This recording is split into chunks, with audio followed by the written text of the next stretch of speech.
the Israeli report. Elon, thank you for being with us. Good to see you, Jake. Good to see you. Jacob, it's good to Yeah. see you as well. Welcome to the Good to Israeli be here. report.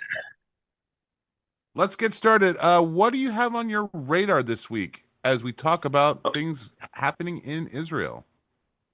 the first thing is the Gaza flotilla. Now, people have tended to write this off as merely on the surface, it looks like it's just Greta Thunberg and another one of her narcissistic PR stunts. But underneath it all, this is actually far more serious. I know there's the farcical element, the now you've got this feud and between the Islamically linked people on board the flotilla and the LGBTQ lobby. So some people have left.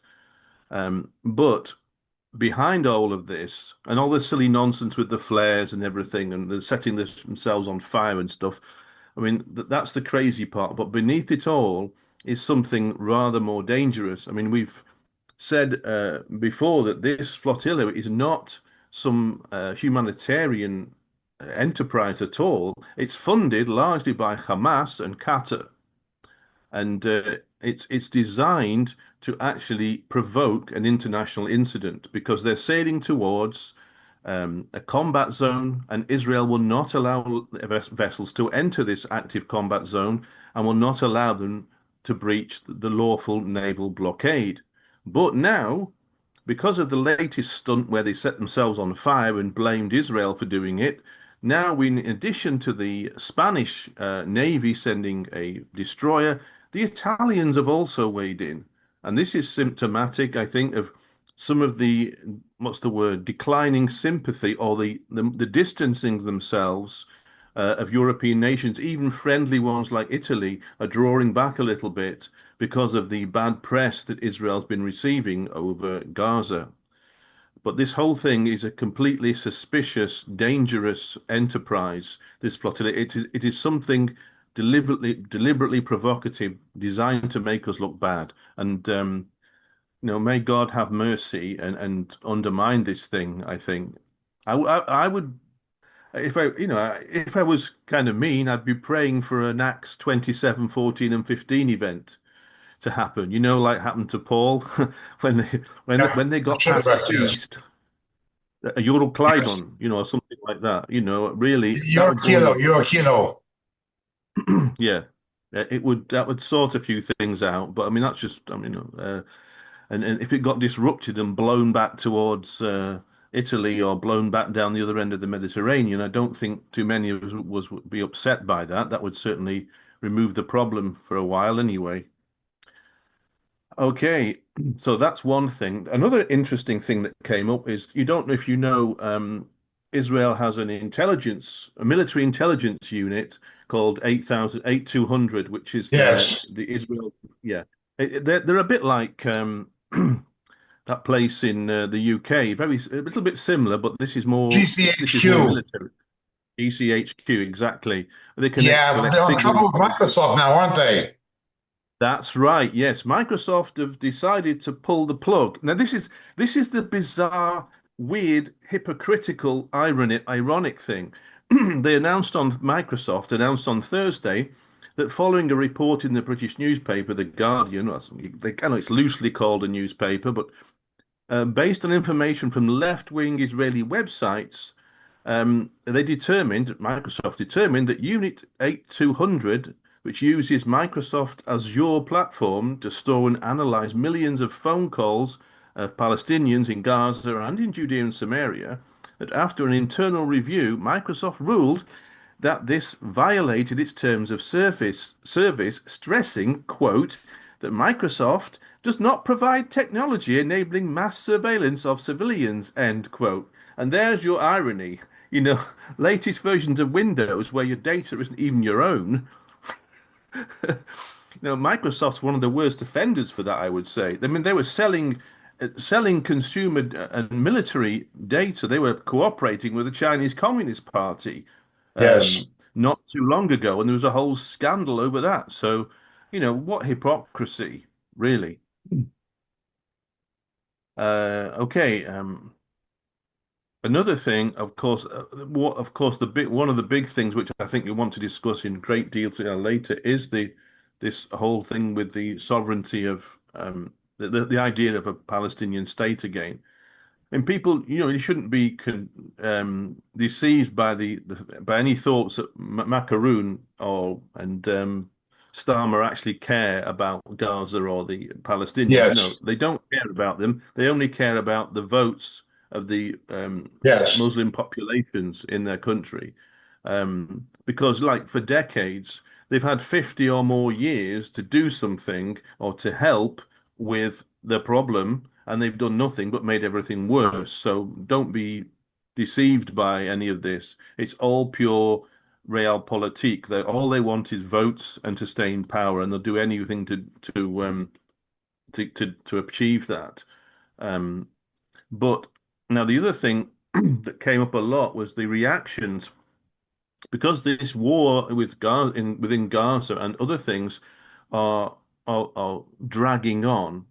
Um, is that Israel is more concerned that unless something decisive is achieved fairly quickly, our time window is closing in order to get before things become critical mass is reached where um, Europe decides just to pull the plug on us. And this is one of the things. Yeah. This was an op-ed piece in the I think it was Israel Hayom again, and but this was an IDF spokesman, and he was saying that the coming battle is literally weeks. The final battle, the decisive one, is literally weeks away, and it will determine whether this two-year war is remembered either as a crushing Israeli victory or one that leaves the terrorist organization still standing. And that's the battle that's really being waged. Yes. Because he Yes. says the problem here because we've had to advance with extreme care because we want to protect our own soldiers, and also we don't want to further endanger the lives of the hostages if possible. But this operational slowness, together with what he refers to as an explanatory failure. In other words, Israel has failed with the Hasbara, with the public relations, as he puts Yes. it. This has cost us a terrible price. He thinks this is one area where Bibi has failed in that he's not present, or Israel as a whole has failed, not Mhm. presenting its case, allowing the global media, which is largely influenced by Qatar and all of this other stuff, and the Hamas propaganda arms, they've dominated the discussion, um, and it's affected even people who've been on our side, like Giorgia Meloni, um, and it's even harming our friends. So. And he was saying that it should be remembered that the European Union is Israel's largest and closest trading partner. Between one quarter and one fifth of Israeli imports and exports are with Europe. And in addition, there are scientific and technological collaborations amounting to billions of euros. So economic sanctions, even modest ones, are no longer an empty threat, but a bite into living flesh, as he put it. So, Yeah. this is something that we are concerned about over here. I mean, it would have it would cost us if things deteriorate even further. But in the same article, however, he did say this chap.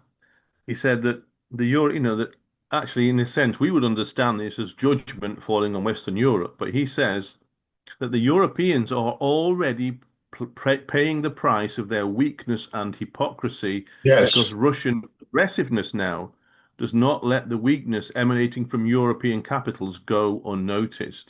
That's The correct. Russians are now pushing the envelope to see what they can get away with because they can see Europe is reeling under and it's beginning to collapse. So that was the another thing, and another thing here that came up was that again, this whole thing. This is our delightful neighbor Turkey again, and as you might know if you've been reading the press, Erdogan visited the White House, with a wish list, and it's worth about 50 billion. And the big question is, will Turkey get F-35s? They're already going to get about 250 commercial airplanes, along with some more F-16s. But Turkey wants F-35s. I didn't know this until today, actually, that Turkey was actually an original partner in the Lockheed Advanced Fighter Jet program, but it got removed after it acquired Russian S-400 Yes. air defense. Yes. So Correct. Turkey wants F-35 and it wants back into that program. And this is actually, of course, a direct threat to Israel's air superiority. This is a little bit concerning because, of course, Turkey has, of course, this base in where this illegal base under international law in where it took over northern Cyprus, and it's very ex Turkey's a Yes. very expansivist, colonializing regime, Yes. and that could really threaten all the shipping through the center of the Med through to Israel that way. And of course, even a loss of air superiority is everything, Yes. because you can't fight a war without air superiority. Not anymore, you can't anyway. And the other thing which I think you'll discuss in great detail later is that there's this dual pressure that's been on Bibi. One is the push of uh, international circumstances, the recognition of the Palestinian entity um, as some kind of state with them, and what the effect that could have on Israel's security. And on one side of Israel's Bibi's cabinet, sorry, you've got those who would say this is a very serious issue. We cannot allow an Arab terror state in the area of Judea and Samaria. We Yeah. need to annex, and we need to do it now, because otherwise we'll just have another Gaza. And it'll just go on and on and on. And this is a good, this is the best time to do it before the resolution behind this Palestinian entity gets momentum and gets facts on the ground.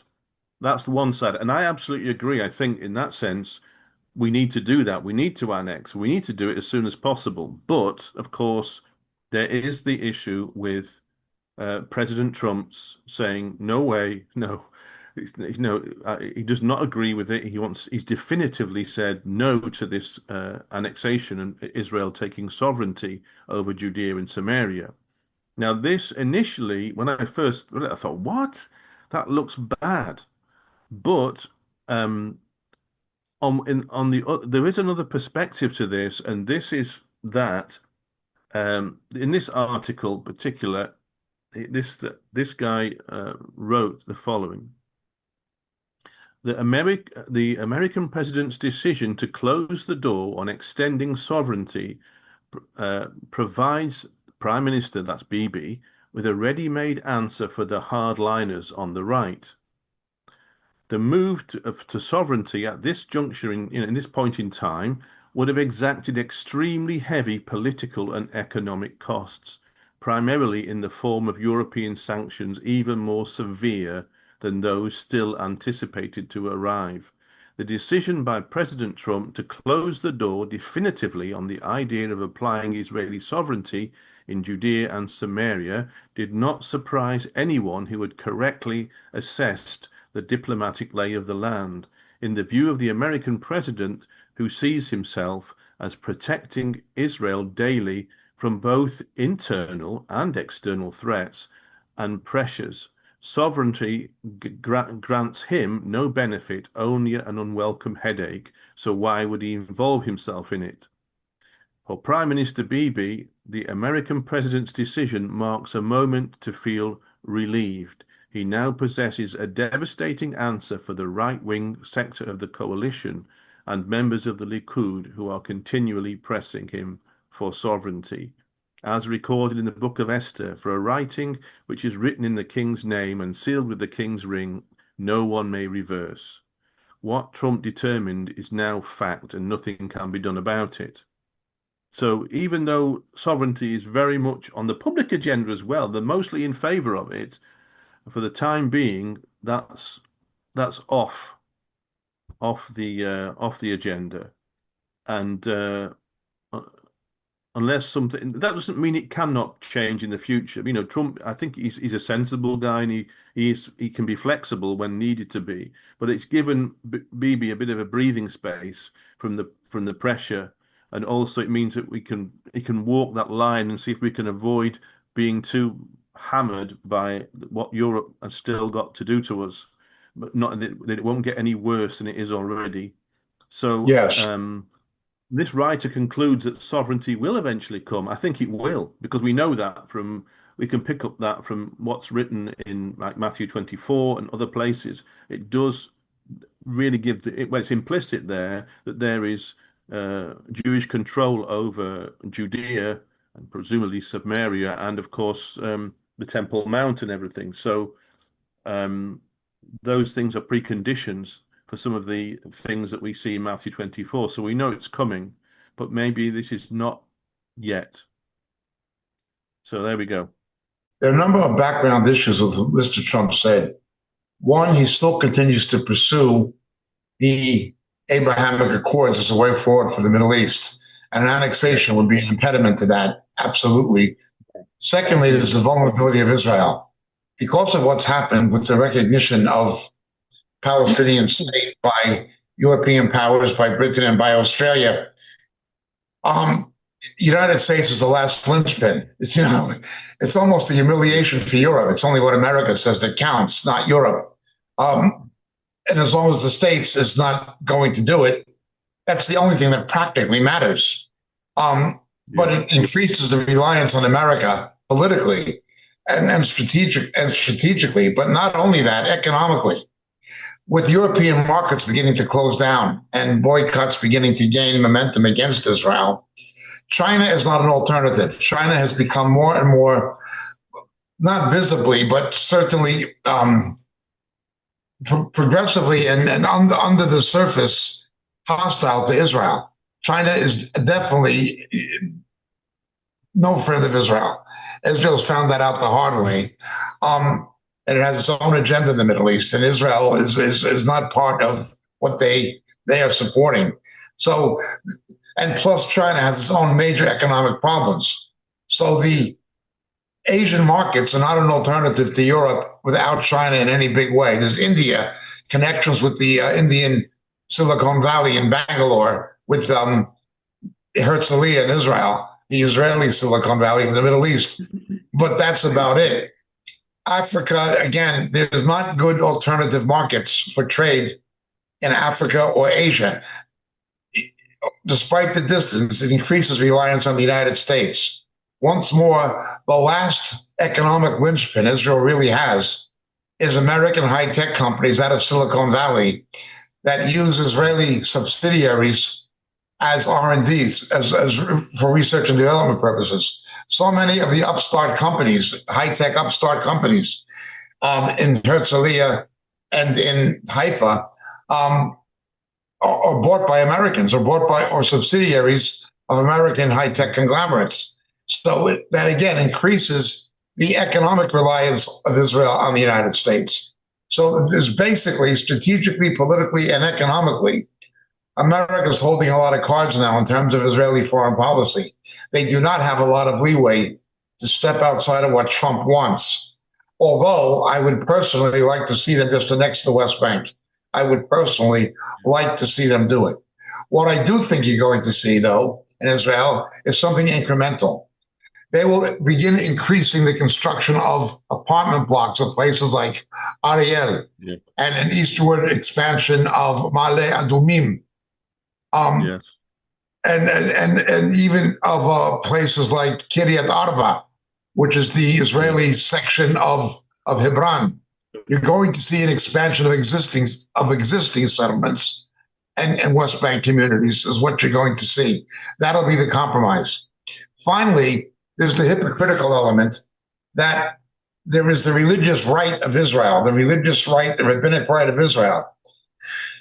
Remember, if the rabbis had their way, there would be no Israel. they were opposed to Zionism. They didn't care about it. They didn't want it until they had a chance to control it.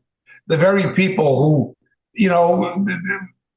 if the rabbis were what they say they were, why did God have to use secular socialistic Zionists from Russia and elsewhere to begin the Zionist movement and to reestablish the nations? Why didn't God use the rabbis if the spiritually bankrupt and religious hypocrites of the rabbinutes were what they are trying to present themselves to be as agents of divine purpose? Well, why didn't God use them? Why did God have to use agnostic and atheistic Jewish socialists to reestablish the state?